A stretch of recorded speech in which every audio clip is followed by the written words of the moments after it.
So I was studying information technology at a small university at Castle Hill, and I got to know the local youth minister. And she asked me, can you build me a website? Which I did, I volunteered my time. But soon a man found out about what I could do. And this was in the time before the internet got off the ground, there was no WYSIWYG editors. And the only way to really build a web page was to code.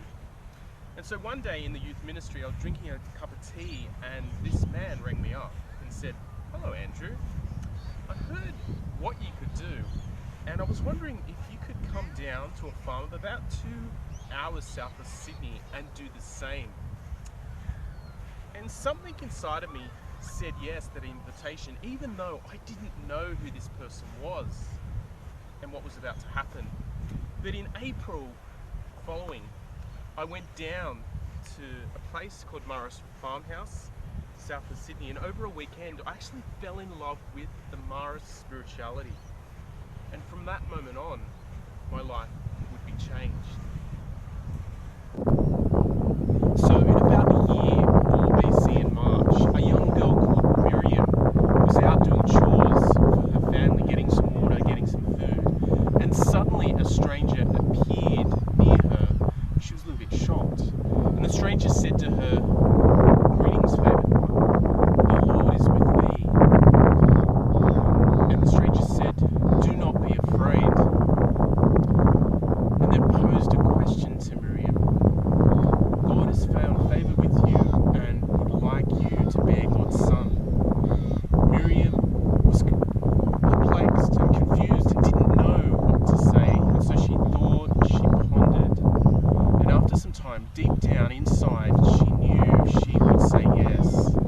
And so from that moment on, that invitation would change her life forever.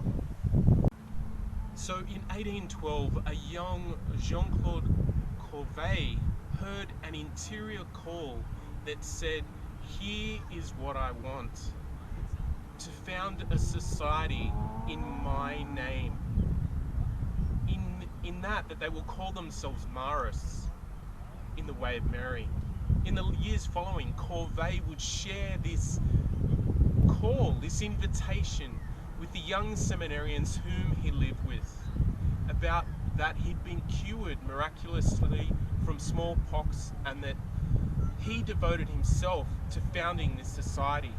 And as he shared this invitation, others like Marcelin Champagne and Jean-Claude Collin, who he lived with, resonated with that vision.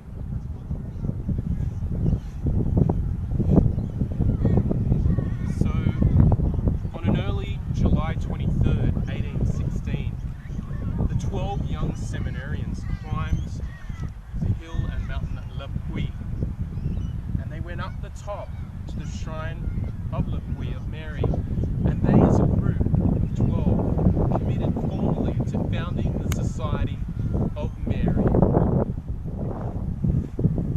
So shortly after that moment, 2 women, Jean-Marie Chabouin and Marie Jatillon, in 1817 joined the Collin brothers as their housekeepers, and in the next few months and years they shared with these women the story, the vision and the call of Mary.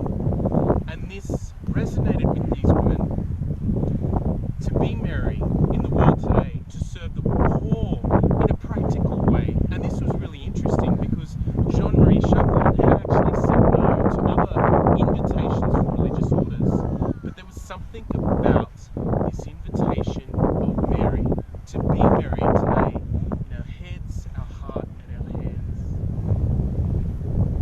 At the same time, Marcelin Champagne in 1817 in Laval invited 2 men, Jean-Marie Gratillon and Audrey's, to come into community with him as they were inspired by this vision to found a school to serve the poor, the young people, to live Mary's vision.